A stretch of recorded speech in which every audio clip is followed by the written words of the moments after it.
Այս աշխարհում ամեն մեկը մի օր պատասխան է տալիս իր արածի համար։ Ոչ կոչումը, ոչ փողը չեն փրկում ճշմարտությունից։ Պատգամավոր հոր, ազդեցիկ ու ծանր ստվերի ներքո հասակարած, 20-ամյա Հարութիկի համար կյանքը վաղուց վերածվել էր անվերջանալի ու աղմկոտ տոնահանդեսի, որտեղ մերժում բառը պարզապես գոյություն չուներ։ Նրա առօրյան հյուսված էր ցոփ ու շվայտ վայելքներից, որոնց սահմանները գծվում էին միայն նրա վառ երևակայությամբ և ոչ երբեք հնարավորություններով։ Քաղաքի ամենաէլիտար ռեստորաններում նա սովորություն չուներ նայելու մենյուի աջ կողմին, գներին, քանի որ հորանսպառ բանկային հաշիվները նրա առջև խոնարհեցնում էին ցանկացած մատուցողի ու մենեջերի։ Աշխարհի քարտեզը նրա համար ընդամենը մի փոքրիկ տեղեկատու էր։ Նա կարող էր առավոտյան կամահաճորեն որոշել թռչել օվկիանոսից այն կողմ, իսկ երեկոյան արդեն Երևանի կենտրոնը դղրդացնել նորագույն սպորտային մեքենայի շարժիչի հզոր ձայնով, որոնք նա փոխում էր ձեռնոցների պես։ Սակայն ոսկեզօծ այդ փայլի ու անհոգության տակ թաքնված էր մի այլանդակ ու վտանգավոր գաղտնիք, որն օրեցօր ավելի էր սևացնում նրա, առանց այն էլ խեղաթյուրված հոգին։ Լկտի, ամբարտավան ու բարոյական արգելքներ չճանաչող երիտասարդի միակ ու իրական թուլությունը, որը վերածվել էր հիվանդագին մոլուցքի, անմեղ ու անարատ, կույս աղջիկներն էին։ Նա տենչում էր նրանց ոչ թե սիրելու, այլ կոտրելու վայրի ու շեղված ցանկությամբ, որսալով այդ մաքրությունը որպես հերթական թանկարժեք, բայց իր համար միանգամյա օգտագործման խաղալիք։ Հարութի շուրջը միշտ եռում էր մարդկային բազմությունը, աղմկոտ, գունագեղ ու շողոքորթ, որը նման էր մեղրի վրա հավաքված ճանճերի պարսի։ Խնջույքների ժամանակ բոլորը առանց բացառության ոտնկայս էին խմում նրա կենացը, ճոռոմ ու պաթետիկ բառերով փառաբանելով նրա վեհ տեսակն ու հզորությունը։ Սակայն այդ փայլփլում կենացների ու լայն ժպիտների հետևում թաքնված էր դառը և սառը ճշմարտությունը, իրականում գրեթե չկար մեկը, ով սրտանց, առանց թաքուն շահի կսիրեր նրան։ Այն, ինչը Հարութը միամտաբար հարգանք էր համարում, վաղուց փոխարինվել էր կենդանական վախով ու ստորաքաշությամբ, ծնված նրա հոր ազդեցիկ դիրքի ու անսահմանափակ իշխանության սարսափից։ Եվ այդ համատարած կեղծավորության ու դիմակահանդեսի մեջ կար միայն մեկ լուսավոր կետ, որն առանձնանում էր իր իսկական, չգնված ու անկոտրում նվիրվածությամբ։ Դա նրա համադասարանցի Դավիթն էր, լուռ, հավասարակշռված ու սկզբունքային մի երիտասարդ, ով այդ քաոսային խառնաշփոթի մեջ կարծես խղճի միակ ձայնը լիներ։ Դավիթը մշտապես ստանձնել էր զսպաշապիկի ու սթափեցնողի ծանր, հաճախ նաև անշնորհակալ դերը, փորձելով սանձել ընկերոջ անկառավարելի բնավորության վտանգավոր պոռթկումները։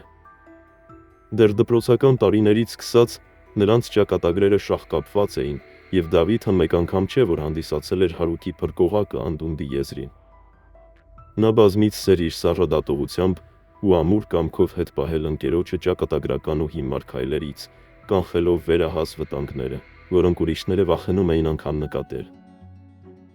Թերևս այդ անմնացորդ նվիրվածության արմատները ձգվում էին դեպի անցյալի մութ օրերը, երբ Հարութը, առանց վայրկյան իսկ երկմտելու, մի քանի անգամ ֆինանսապես փրկել էր Դավթին անելանելի վիճակից։ Այդ վաղեմի օգնությունը դարձել էր անտեսանելի, բայց ծանր շղթա,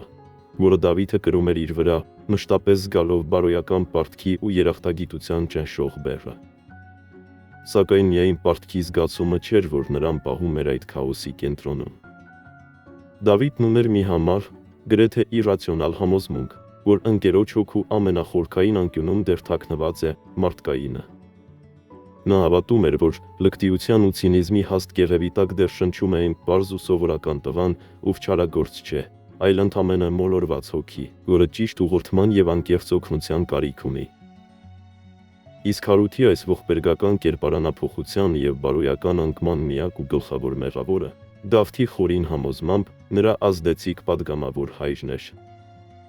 Այդ մարդը փոխանակ հայրական խստությամբ սանձելու որդու սանձարձակությունները և ետ պահելու նրան անդունդից, կարծես միտումնավոր կերպով ավելի էր թևավորում նրա գազանային բնազդները։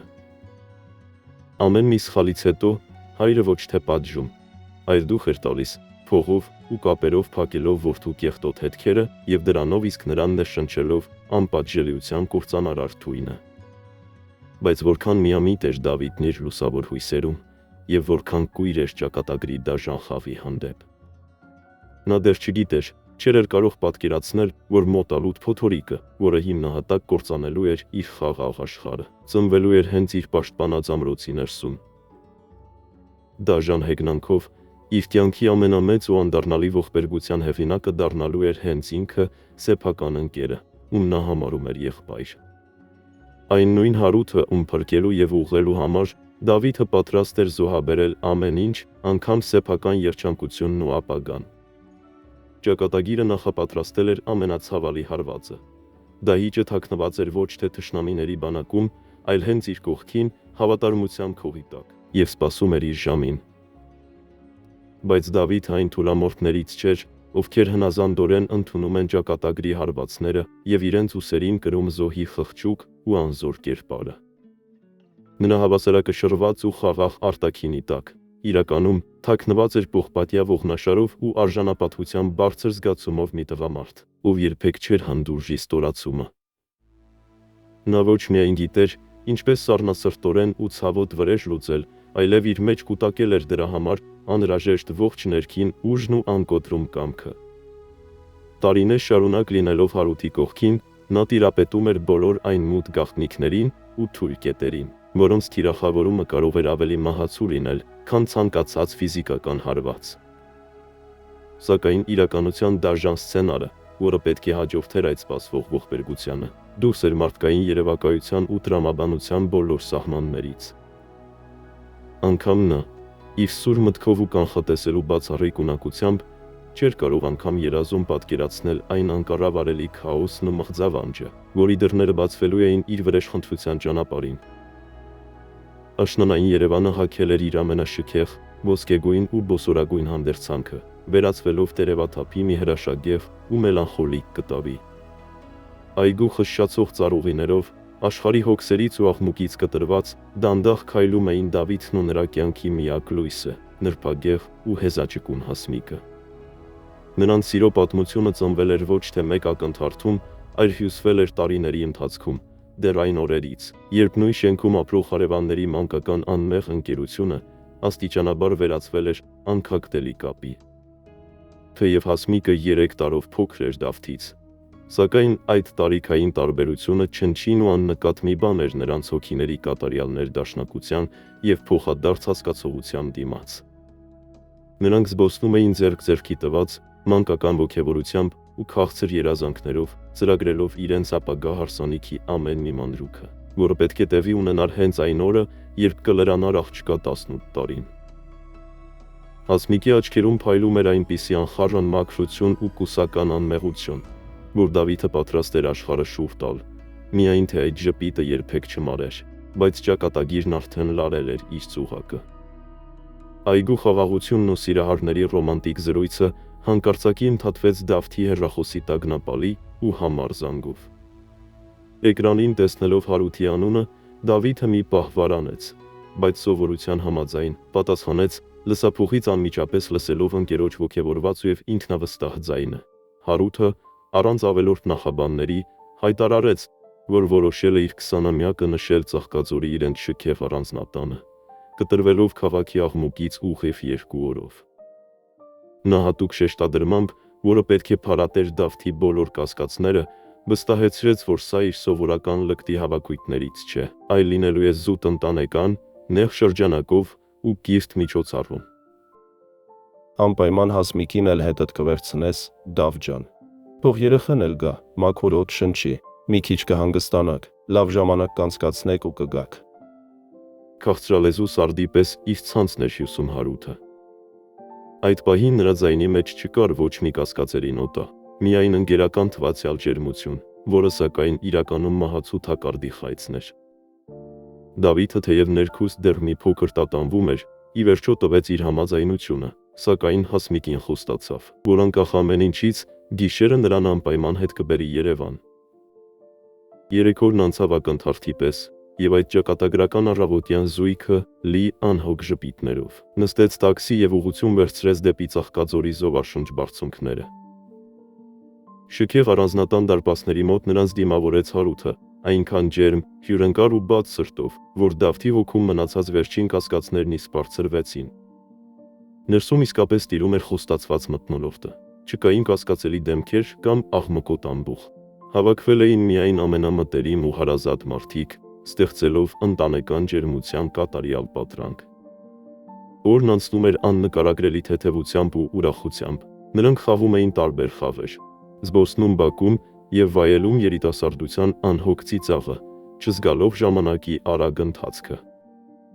Այդ ամենը շարունակվեց մինչև երեկոյան ժամը 7-ը, երբ մթնշաղը իջավ սարերի վրա, եւ բոլոր հյուրերը հրավիրվեցին տոնական ճոխ սեղանի շուրջ, սկսելու խնջույքի հիմնական մասը։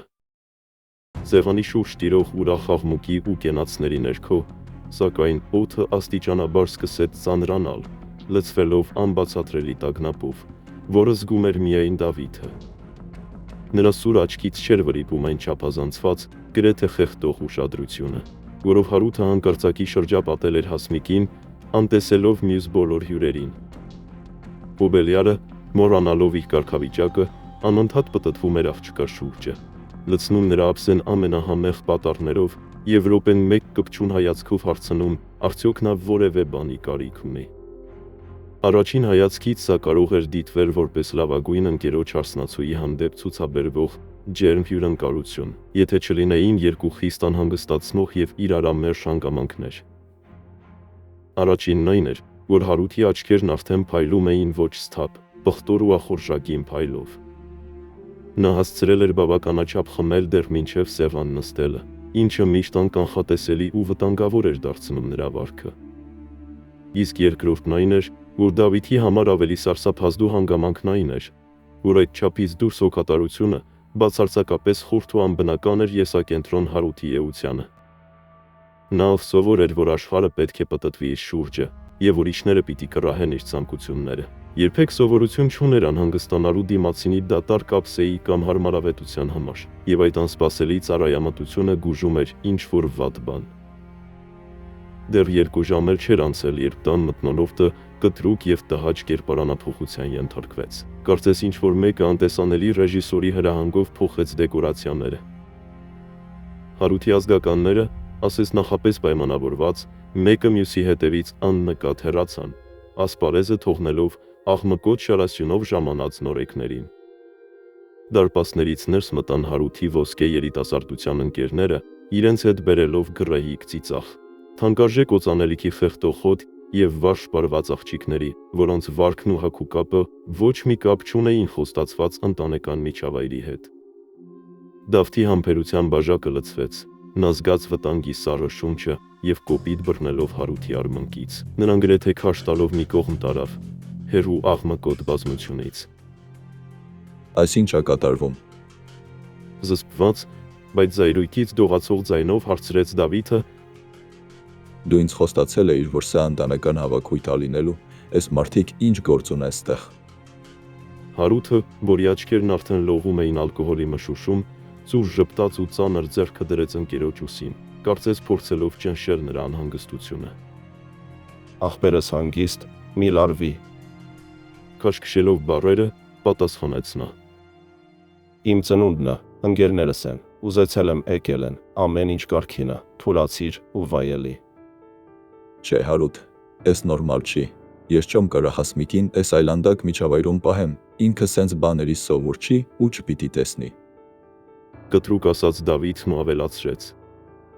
Այդ դեպքում ես հիմա իրան կտանեմ տուն, կթողնեմ ու կվերադառնամ, որ քո ծնունդը շարունակենք։ Այս խոսքերը լսելուն պես Հարութի դեմքը մտնեց, իսկ բարյացակամ ժպիտը վարկենապես փոխարինվեց վիրավորված մի արտահայտությամբ։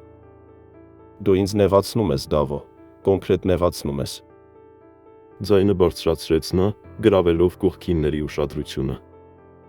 Ասենք իմ 20-ամյակն է, կլոր տարեդարձ, իսկ դու ուզում ես հարամես օրս, թողնես գնաս հենց ամենաթեժ պահին։ Նա մոտեցրեց դեմքը Դավթին ու շշնջաց, բայց այնպես, որ հրաման հնչեր։ Խնդրում եմ մնացեք, ախպերական խոսք եմ տալիս, որ ամեն ինչ իմ հսկողության տակ է։ Մի փչացրու քեֆս ու մի դարձի դավաճան այսօրով։ Դավիթը, զիջելով ընկերոջ ճնշմանը, դրեց վերջնագիր, նրանք կմնան միայն մինչև տուրթի կտրելը, որից անմիջապես հետո ինքն ու Հասմիկը կհեռանան։ Հարութը, գոհունակ ժպիտը դեմքին, շտապեց համաձայնել թեև նրա աչքերում թաքնված խորամանկ փայլը այլ բան էր հուշում, սակայն մինչև տորթի արարողությունը դեռ մի ամբողջ ժամ կար։ Այդ մեկ ժամը ձգվեց հավերժության պես, լի տհաճությամբ ու սպասումով, իսկ օդում կախված ծանրությունը գնալով անտանելի էր դառնում։ Մեծահարուստների լկտի զավակները, կորցրած ամենայն չափ ու սահման, բարձր հրհրում էին, անվերջ դատարկում բաժակները և թույլ տալիս գրեհիկ կատակներ, որոնք խորթ էին Հասմիկի մաքուր ականջներին։ Խեղճ աղջիկը, ով կարծես ցեխաջրի մեջ ընկած սպիտակ շուշան լիներ, կծկվել էր աթոռին և աղերսախարն հայացքով նայում էր սիրելիին։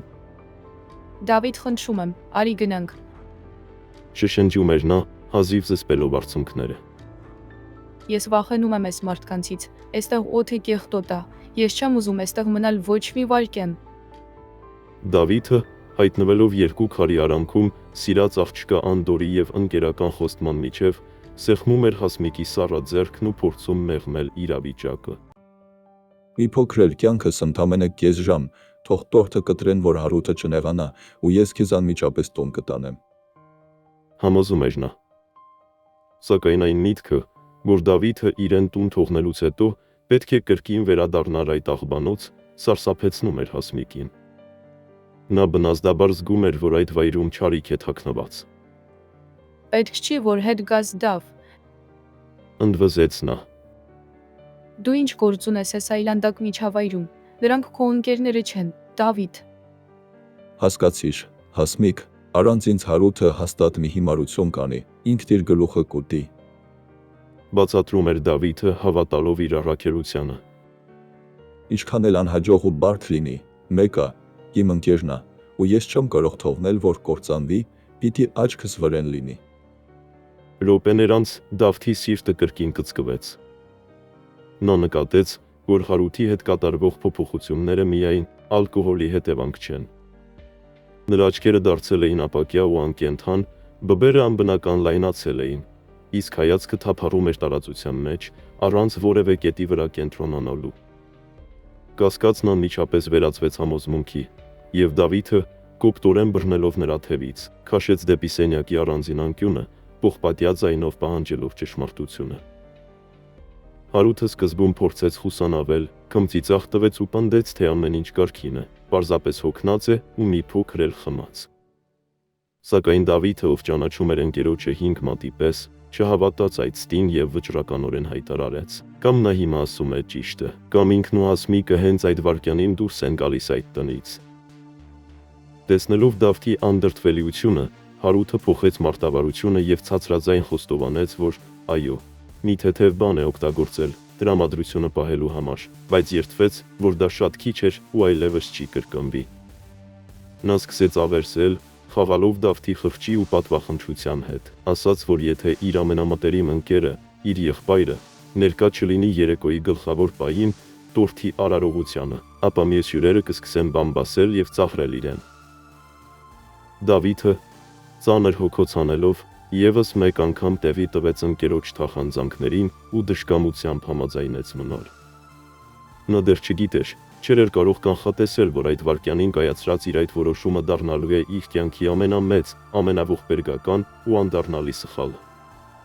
Քիչ անց Հարութը, դեմքին խորհրդավոր ու մի փոքր ծուր ժպիտով, մոտեցավ զույգին և խնդրեց բարձրանալ իր ննջասենյակ, քանի որ չնայած այսօր իր տոնն էր, ինքն էր ցանկանում նրանց թանկարժեք անակնկալ մատուցել։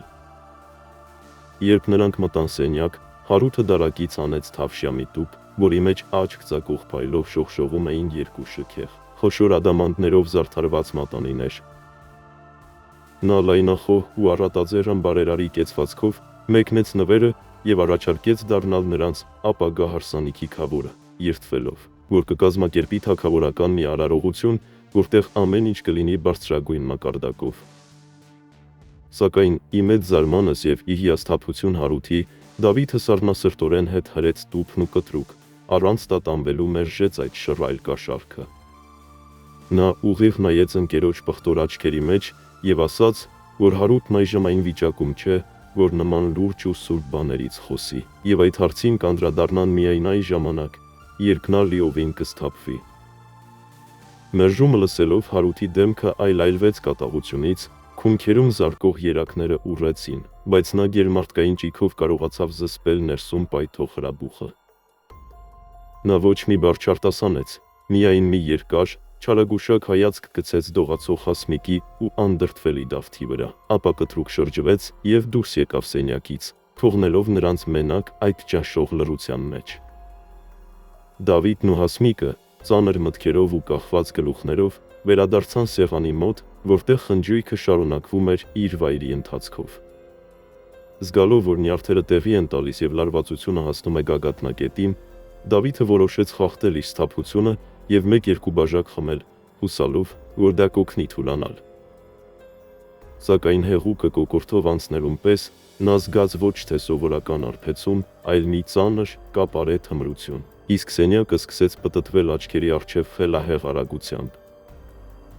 Նա նույնիսկ չհասցրեց հասկանալ, ինչ է կատարվում իր հետ, երբ խավարը կլանեց գիտակցությունը, և նա անզգայացած փլվեց։ Երբ նա բացեց ծանրացած կոպերը, հայտնաբերեց, որ պառկած է մի անծանոթ, կիսամութ սենյակում, որտեղ տիրում էր գերեզմանային լռություն։ Անմիջապես կարծես էլեկտրական հարվածից նա ցատկեց տեղից, ուղեղում պայթող միակ ու սարսափելի մտքով. Ուր է Հասմիկը։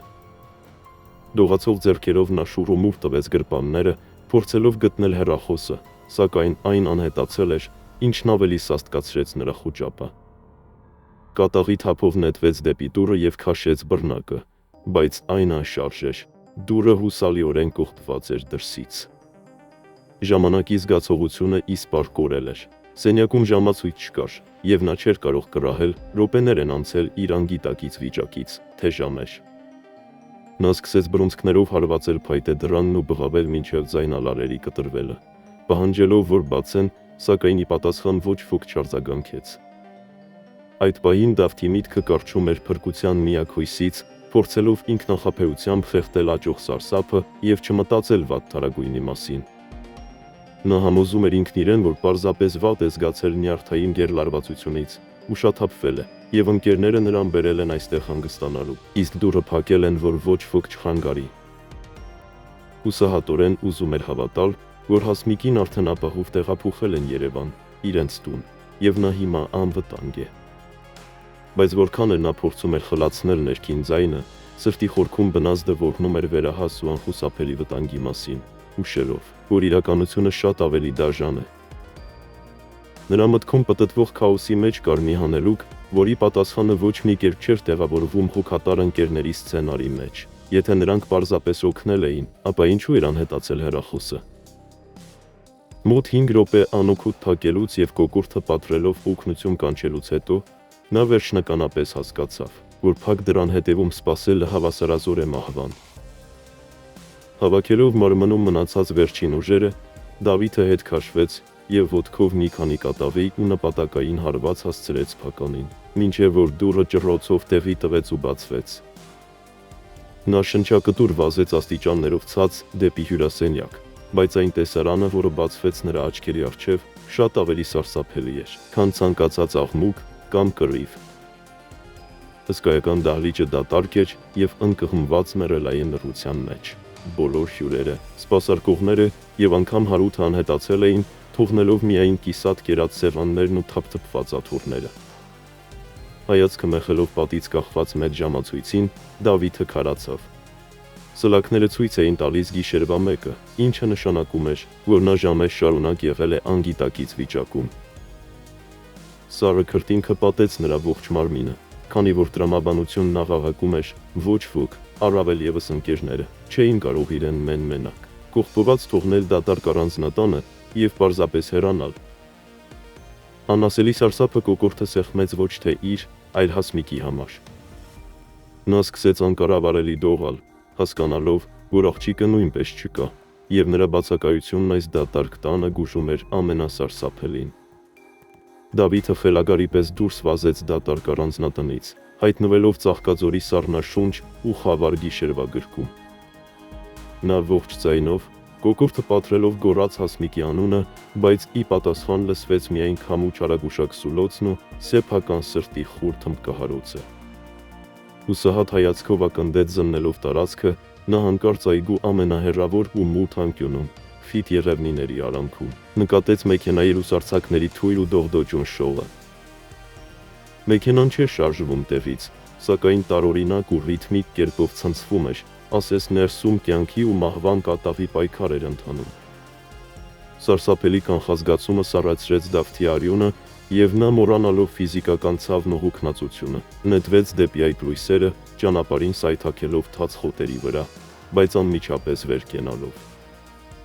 Մոտենալով մեքենային, նրա աչքերի առջև բացվեց դժոխային ու զարհուրելի մի տեսարան, որը վայրկենապես սպանեց նրա մեջ ապրող խաղաղ մարդուն։ Պատգամավորի լկտի որդին, Հարութը, կորցրած մարդկային կերպարանքն ու խիղճը, կենթանական մոլուցքով հարձակվել էր անպաշտպան հասմիկի վրա, փորձելով տիրանալ նրան։ Աղջիկը, արցունքներով ողողված դեմքով ու պատառոտված հագուստով, վերջին ճիգերն էր գործադրում դիմադրելու համար, իսկ նրա ափը, հուսահատ սեղմված մեքենայի կողային ապակուն, կարծես լուր ու աղերսագին օգնություն էր կանչում։ Երբ փրկությանը մնացել էր ընդամենը 15 մետր, խավարի միջից հանկարծակի դուրս պրծան երկու հաղթանդամ ստվերներ, Հարութի անձնական թիկնապահները։ Նրանք երկաթյա մամլիչի պես սեղմեցին Դավթի թևերն ու մեխեցին նրան տեղում, թույլ չտալով կատարել եւս մեկ քայլ դեպի մեքենան։ Դավիթը խելագարի պես թպրտում էր, փորձում ազատվել այդ կապանքներից, բայց նրա ուժերը անհավասար էին այդ վարժեցված գազանների դեմ։ Հասկանալով իր անզորությունը, նա սկսեց անկանոն ու բարձր գոռալ, ամենավերջին հայհոյանքներն ու սպառնալիքները տևալով սրբապիղ ու դավաճան ընկերոջ հասցեին։ Աղմուկը լսելով, Հարութը դժկամությամբ կտրվեց իր զոհից, ուղղեց խառնված հագուստն ու դանդաղ, ծուրտիկ քայլերով դուրս եկավ մեքենայից ու բանալիով փակեց այն։ Նրա դեմքին չկար ոչ մի զղջում կամ ամոթ, միայն սառը, լկտի քմծիծաղ, երբ նայում էր իրենից ընդամենը մի քանի մետր հեռու գտնվող անօգնական ընկերոջը։ Մի քիչ ֆելքի բերեք սրան, թող հասկանա ում վրա ձայնը բարձրացնում։ Ամփույթ ձեռքի շարժումով հրահանգեց նա թիկնապահներին։ Հրամանը ստանալուն պես ծանր ու դաժան հարվածները տևացին Դավթի մարմնին ու դեմքին, կոտրելով նրա դիմադրությունն ու ցավից ծնկի իջեցնելով սառը հողին։ Հարութը դանդաղ մոտեցավ, կքանստեց ծնկի իջած ու արյուն լվիկ ընկերոջ դեմ դիմաց, բռնեց նրա մազերից ու գլուխը բարձրացրեց դեպի իրեն, նայելով ուղիղ աչքերի մեջ։ Հնարա, անգստացար հիմա։ Դու ադեն կոկորտիս ես կանգնել քո այդ սուրբ ու անմեղ դեմքով։ Չշնջաց նա, ատելությամբ լի ձայնով։ Այսքան տարի քեզ դրել ես հորս տեղը, հա? Ամեն անգամ ինձ դաստիարակում ես, մեղք ես գալիս, փրկում ես։ Ինձ Հարութին ես խղճում արա։ Նա զզվանքով մի կողմ հրեց Դավթի գլուխը, ապա ծուր ժպիտով շարունակեց. Իզուր մերժեցիք նվերս, աղբերս, շատ իզուր։ Ես սրտանց էի ուզում, ես ուզում էի ամեն ինչ սիրուն լիներ, որ դուք իմ պարտքի տակ մնայիք, բայց դու էլի որոշեցիք ինձ դաս տալ, էլի որոշեցիր, որ դու ինձնից բարձր ես։ Հարութը հայացքը ուղղեց դեպի մեքենան, որտեղից լսվում էին հասմիկի խուլ հեծկլտոցները, ապա նորից նայեց Դավթին։ Հիշում ես ոնց դուրս եկա սենյակից, երբ մերժեցիր ինձ։ Այ հենց այդ վարկյանին էլ լցրեցի դեղը քո օղու ու այն հիմարի հյութի բաժակների մեջ։ Հատուկ նյութ էր, թանկանոց, որ հանգիստ անջատվեիք։ Նա քրքջաց, վայելելով ընկերոջ դեմքի սարսափը։ Քեզ քարշ տվեցինք այն սենյակը, որ քնես ու չխանգարես, իսկ սիրունիդ տարա ուրիշ տեղ։ Բայց այս անասունը մենակ սոկ էր խմել, դեղը լավ չէր բռնել, շուտ ուշքի եկավ, փորձեց փախչել, պատկերացնում ես ինձնից փախչել։ Բայց իմ տանից դուրս գալ այդքան էլ հեշտ չի, Դավո ջան, դու հո լավ գիտես։ Դավիթը երակներում եռացող ատելությունից ֆեղտվելով, նորից փորձեց գոռալ ու ամենավերջին հայհոյանքներով ոչնչացնել դիմացը կանգնած հրեշին։ Սակայն թիկնապահներից մեկը, անասնական կոպտությամբ, կեղտոտ թաշկինակը խցկեց նրա բերանը, խեղդելով ձայնը կոկորթում և թողնելով միայն խուլ ու անզոր մռնչյուններ։ Հարութը տեսնելով ընկերոջ կատարյալ անօգնականությունը, արձակեց մի սառը, դիվային ու լկտի քրքիջ, որը սարսափելի արձագանք տվեց գիշերային լռության մեջ։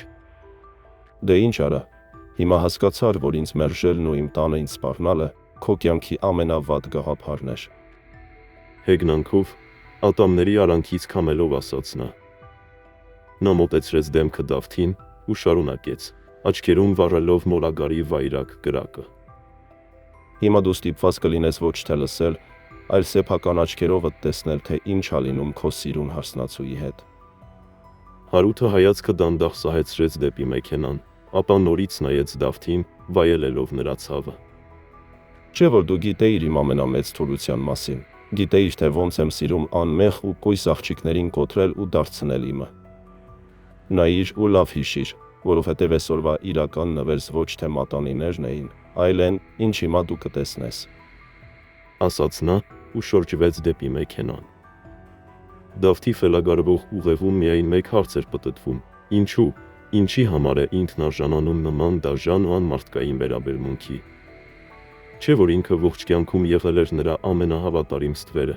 միակ մարդը, ով երբեք ոչ մի պարագայում չէր դավաճանել կամ լքել նրան, անգամ երբ բոլորը երես էին թեքել։ Գուցե թմրանյութերն էին վերջնականապես անասնացրել Հարութին, ջնջելով մարդկային կերպարանքը, բայց անգամ դա չէր կարող արդարացնել այս դժոխային դավաճանությունը։ Դավիթը, անտեսելով ցավն ու արյունը, չէր հանձնվում եւ գազազած ցլի պես փորձում էր պոկվել երկաթյա ճիրաններից, բայց ամեն մի շարժմանը հետևում էր թիկնապահների նոր, ավելի դաժան ու ծանր հարվածը։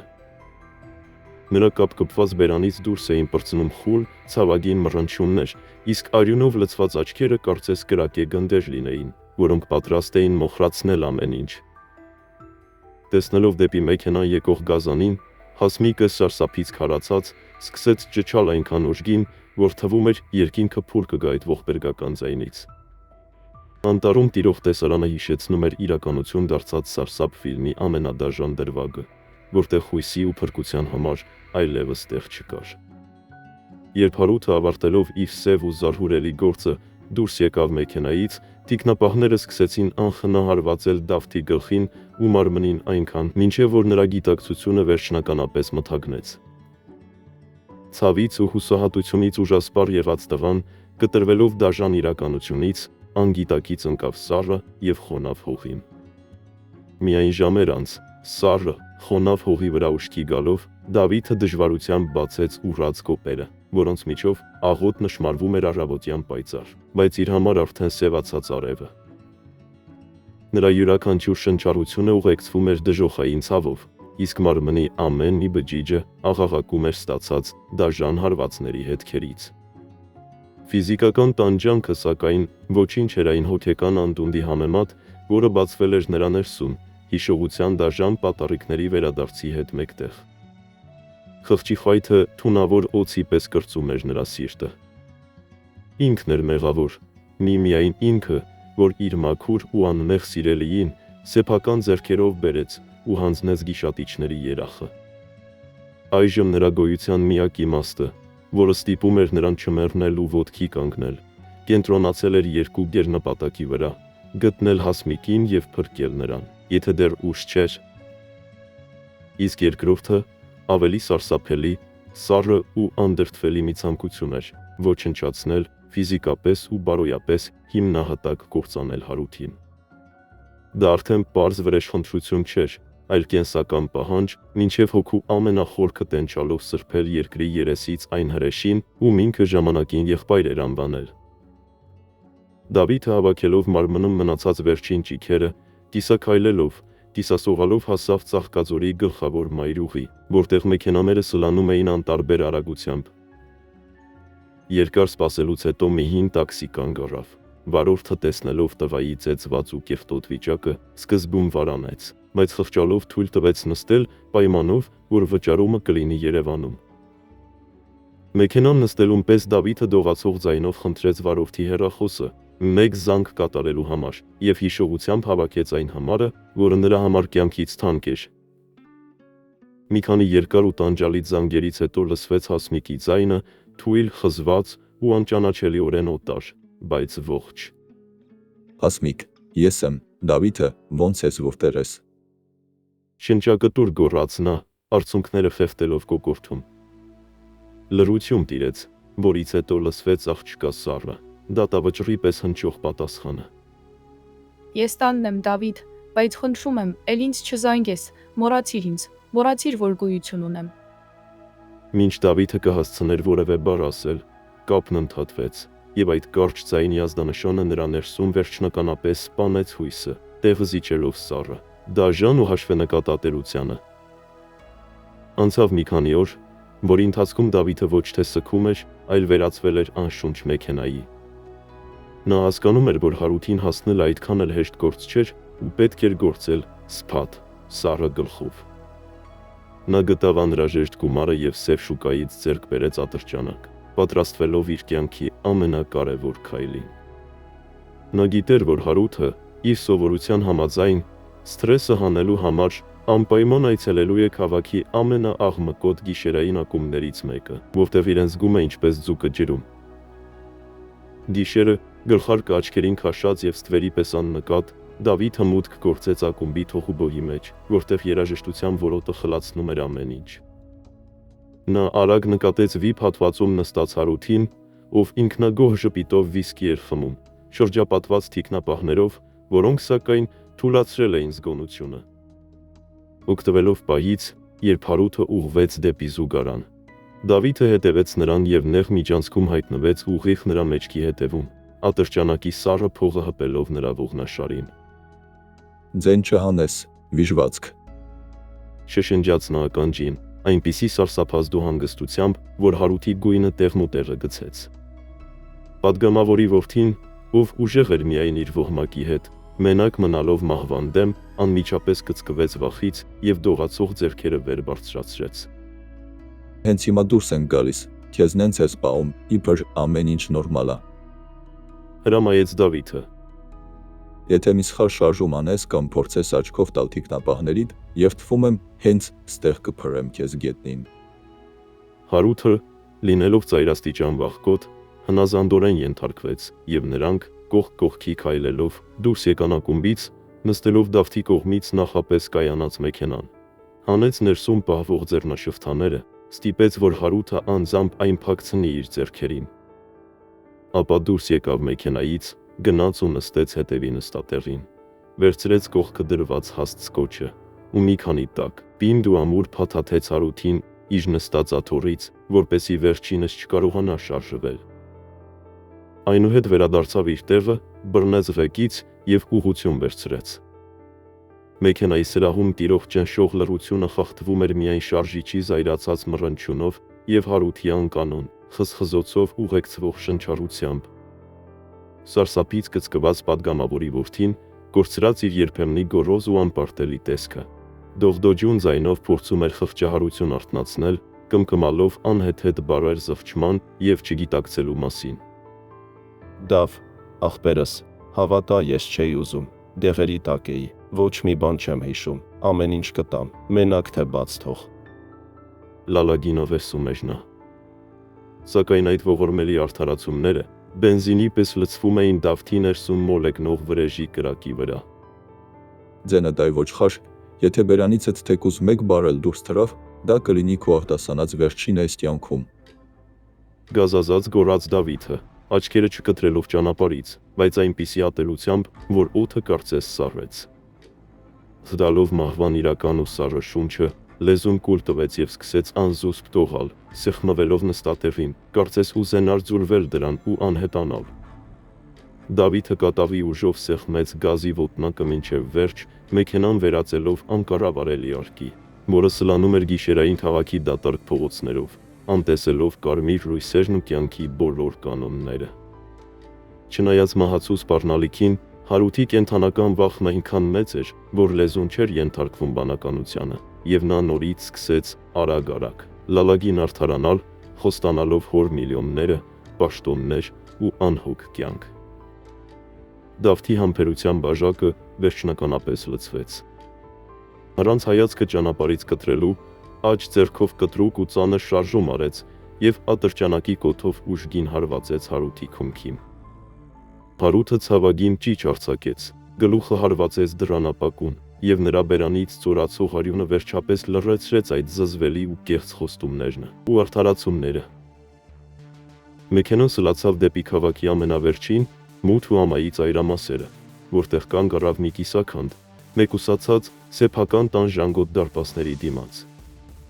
Դավիթը դուրս թռավ մեքենայից, բացեց ուղևորի դուռը, թուլացրեց փաթաթած սկոչը եւ բռնելով կիսաուշագնաց Հարութի օձիքից, անասնական կատաղությամբ դուրս քաշեց նրան, պարկի պես նետելով փոշոտ ու քարքարոտ գետնին։ Դավիթը օձիքից քաշ տալով Հարութին ներս մտցրեց խոնավ, կիսամութ ու աղոտ լուսավորված մի սենյակ, որի պատերից ծեփերը վաղուց թափվել էին, իսկ օդում կախված էր հնության ու բորբոսի ծանր հոտը։ Սենյակի կենտրոնում դրված էր միայն մեկ հին, երկաթյա մահճակար եւ խարխուր մի սեղան, որի վրա դրված էր ջրով լի մի բաժակ, կարծես սպասելով իր զոհին։ Դավիթը հրեց Հարութին դեպի սեղանը եւ աչքերով մատնացույց անելով բաժակը, սառը ու անբեկանելի տոնով հրամայեց. Խմիր մինչև վերջին կաթիլը։ Հարութը, տեսնելով անհայտ հեղուկը, սարսափահար աչքերով նայեց ընկերոջը, հետ քաշվեց ու դողացող ձայնով սկսեց հարցուփորձ անել, փորձելով հասկանալ, արդյոք դա թույն է, թե պարզապես ջուր։ Դավիթի համբերությունը հատեց սահմանը։ Նա առանց բառ ասելու բարձրացրեց ձեռքն ու կրակեց ուղիղ առաստաղին, փոքրիկ սենյակը լցնելով վարոդի ֆեղտող հոտով ու ականջ ծակող դղրդյունով։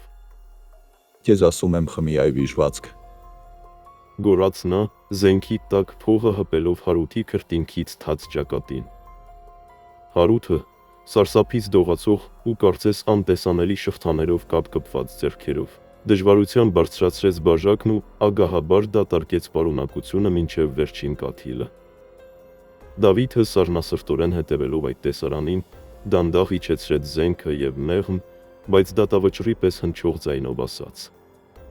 Հանգիստ եղի Հարութ, ես մարդասպան չեմ ու չեմ խլի քո ողորմելի կյանքը, քանի որ մահը քեզ համար չափազանց մեծ պարգև ու փրկություն կլիներ։ Նա մի քայլ մոտեցավ ու նայեց ընկերոջ լողացող հայացքի մեջ։ Ես քեզ համար պատրաստել եմ մի այնպիսի անակնկալ, որի համեմատ մեռնելը երջանկություն կթվա։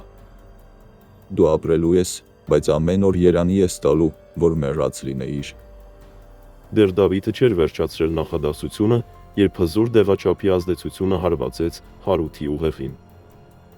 Նրա աչքերը սկսեցին մաղվել, իրականությունը լողաց եւ ոտքերը դավաճանեցին նրան։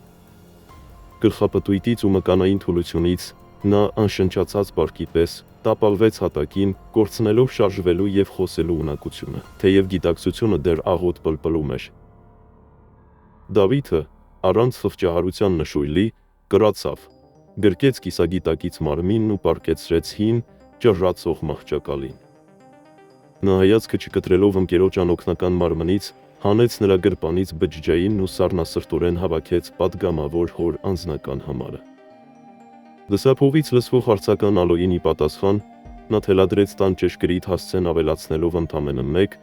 բայց սարսափազդու նախազգուշացում։ Եթե ուզում ես միակ որդուդ դեռ ողջ տեսնել, ապա խորհուրդ կտամ շտապել, քանի որ նրա ժամանակը սպառվում է ոչ թե ժամերով, այլ րոպեներով։ Լավ կլինի, որ քեզ հետ ծանոթ բժշկի վերցնես, ով իր հետ կունենա բժշկական բոլոր պարագաները։ Դավիթը չսպասեց պատասխանի։ Հեռախոսը դնելով սեղանին նա անջատեց այն ու դանդաղ, անողոք դատավճիռ կայացնող դատավորի քայլերով ուղղվեց դեպի կողքի սենյակը, որտեղից դուրս բերեց նախապես պատրաստված սառը մետաղական փայլով հատուկ գործիքը։ Վերադառնալով Հարութի մոտ, նա գրպանից հանեց բժշկական դիմակը եւ ծածկեց դեմքը, թողնելով միայն վրեժից այրվող, բայց միևնույն ժամանակ քարացած աչքերը։ Մոտենալով մահճակալին, նա կտրուկ շարժումով իջեցրեց Հարութի տաբատը, պատրաստվելով իրականացնել այն արդարադատությունը, որը պիտի հավերժական խարան դառնար նրա համար։ Ոնգիտակցությունը դեղերի ազդեցության տակ դեռ լիովին չէր մթագնել։ Մշուշի միջից տեսնելով Դավթի ձեռքի գործիքն հասկանալով անխուսափելի ու զարհուրելի իրականությունը, աչքերը լայն բացեց սարսափից։ Նա փորձեց դիմադրել, հավաքեց մարմնի վերջին ուժերը եւ արձակեց կենթանական, ողբերգական ու ցավագին միջիչ, որը դղրդացրեց հին տան պատերը, բայց արդեն ուշ էր։ Դավիթն արդեն իջեցրել էր ձեռքն ու արել իր գործը։ Երբեմնի ալֆա Սամեցը այլևս տղամարդ չէր, ու սա նրա համար թերևս ամենամեծ պատիժն էր։ Ժամանակ շահելու եւ Հարութին մինչև հոր ժամանումը ողջ պահելու համար Դավիթը արագ, բայց կոպիտ շարժումներով վերցրեց նախապես պատրաստված մաքուր կտորներն ու ամուր վիրակապեց վերքը։ Նա չէր ուզում, որ Հարութը հեշտությամբ ոչնչանար։ Թողնելով նվնվացող ու կիսամեր Հարութին իր ցավի հետ մենակ, Դավիթը դուրս եկավ սենյակից, թոքերը լցրեց գիշերային սառը օդով, հանեց իր հեռախոսն ու կրկին զանգահարեց պատգամավորին։ Երբ լսափողի մյուս կողմից լսվեց խորհևի հև ու տագնապած ձայնը, Դավիթը առանց ձայնի մեջ դողի նշույլի, սառը դատավորի պես ներկայացրեց կատարվածն ու իր պայմանները։ Բայց մինչ այդ նա պատմեց, թե ինչ էր արել Հարութը իր հարսնացուի հանդեպ ու ինչու է վրեժ լուծել նրանից։ Ես քո որդուն զրկեցի այն զենքից, որով նա խեղում էր ուրիշների կյանքը։ Նա այլևս երբեք, լսում ես, երբեք չի կարողանա դիպչել որևէ աղջկա։ Լսելով հոր հիստերիկ գոռոցը, Դավիթը ընդհատեց նրան խիստ տոնով։ Լսիր ինձ ու լավ լսիր, որովհետև ունես ընդամենը երկու ճանապարհ։ Առաջինը, դու քո փողերով ու կապերով փակում ես բոլորի, բժիշկների, ոստիկանների բերանը, այս պատմությունը թաղում ես քո սեյֆերում, իսկ որդու տանբերադարձ աքսորում ես երկրից։ Նա մի պահ դադար տվեց, որ բառերը տեղ հասնեն, ապա շարունակեց. Իսկ եթե ոչ, ապա գործում է երկրորդ տարբերակը։ Ես հենց հիմա գնում եմ ոստիկանություն, հանձնվում եմ ու բոլոր լրատվամիջոցների ներկայությամբ մանրամասն պատմում եմ իմ արածի դրդապատճառների մասին։ Զգալով, որ պատգամավորը պատրաստ է սպառնալ, Դավիթը խաղաց իր վերջին ու ամենաուժեղ խաղաքարտը։ Եվ մի բան էլ։ Եթե մտքովդ հանկարծ անցնի ինձ վնասել, ուրեմն իմացիր, որ ես ապահովագրված եմ։ Կան մարդիկ, ովքեր իմ գլխից մեկ մաս պակասելու դեպքում կհրապարակեն բոլոր փաստերն ու ապացույցները, եւ այդ ժամանակ, թե դու թե որդիդ կոչնչանաք ոչ թե ֆիզիկապես, այլ բարոյապես, խայտարակ լինելով ողջ աշխարհով մեկ։ Այս վերջնագիրը ներկայացնելուց հետո, ու եւս մեկ անգամ հորդորելով շտապել, Դավիթը անմիջապես անջատեց հեռախոսը եւ հանեց SIM քարտը, կտրելով կապը արտաքին աշխարհի հետ, որպեսզի ոչ մի զանգ չխանգարի։ Անցան օրեր, որոնք ձգվում էին ամիսների պես, սակայն Հարութից ու նրա ազդեցիկ հորից այդպես էլ ոչ մի լուր կամ սպառնալիք չեկավ, ինչը նշանակում էր, որ նրանք ընդունել էին սազի կանոնները։ Իր հին ու վստահելի կապերի միջոցով Դավիթը շուտով պարզեց, որ Հարութը գտնվում է հոր մտերիմ ընկերոջը պատկանող մի փակ, էլիտար կլինիկայում, որտեղ խիստ գաղտնիության պայմաններում բուժում են ստանում նրա ստացած ծանր վնասվածքները։ Վրեժը լուծված էր, թշնամին ոչնչացված, բայց Դավթի սրտի վերքը դեռ բաց էր։ Նրա մտքերը սևեռված էին միայն ու միայն Հասմիկի վրա, ով փակվել էր իր ցավի մեջ։ Մեկ շաբաթ անց, երբ կրքերը համեմատաբար խաղաղվել էին, Դավիթը որոշեց դիմել ծայրահեղ քայլի, հասկանալով, որ սովորական խնդրանքները այլևս չեն ազդում ընտճված աղջկա վրա։ Նա զանգահարեց Հասմիկին եւ ձայնին հաղորդելով հրաժեշտի տխրություն, ստեց ասելով, թե որոշել է ընդմիշտ լքել երկիրն ու մեկնել հեռու, եւ միակ բանը, որ խնդրում է մեկնելուց առաջ, վերջին հանդիպումն ու հրաժեշտ տալն է։ Հասմիկը, ով մինչ այդ կամ անպատասխան էր թողնում զանգերը, կամ լացակումած մերժում, պնդելով, թե ինքն այլևս մաքուր չէ եւ արժանի չէ Դավթին, այս անգամ լռեց։ Աղջիկը բազմիցս էր կրկնել, որ իրեն պղծված է զգում, եւ որ Դավիթը պետք է գտնի մեկին, ով արժանի կլինի իր մաքուր սիրուն, բայց Դավթի անհաջող փորձերը համոզելու հակառակը ապարդյուն էին անցել։ Սակայն ընդմիշտ հեռանալու լուրը ցնցեց Հասմիկին։ Կորստի վախը մի պահ գերազանցեց ամոթի զգացումին, եւ նա, թեև դժկամությամբ ու արցունքոտ աչքերով, ի վերջո տվեց իր համաձայնությունը հանդիպելու վերջին անգամ։ Հանդիպման վայրը պատահական չէր ընտրված։ Դա այն նույն ծանոթ ու հարազատ այգին էր, որի խաղաղ ծառուղիները տարիներ առաջ վկայ էին եղել նրանց առաջին երկչոտ սիրո խոստովանությանը։ Հասմիկը մոտեցավ դանդաղ, քայլերում դեռ զգացվում էր անվստահությունն ու շփոթմունքը, սակայն տեսնելով Դավթին, ով սպասում էր իրեն, ձեռքին կարմիր վարդերի շքեղ մի փունջ, նրա սիրտը սկսեց արագ բաբախել։ Դավիթը առանց ավելորդ բառերի նրբորեն մեկնեց ծաղիկները աղջկան, ապա հայացքը չկտրելով նրա տխուր աչքերից, դանդաղ իջավ մեկ ծնկի վրա եւ գրպանից հանեց նուրբ փայլուն մատանին։ Հասմիկ, լսիր ինձ։ Սկսեց նա, ձայնի մեջ տնելով ողջ հոգին։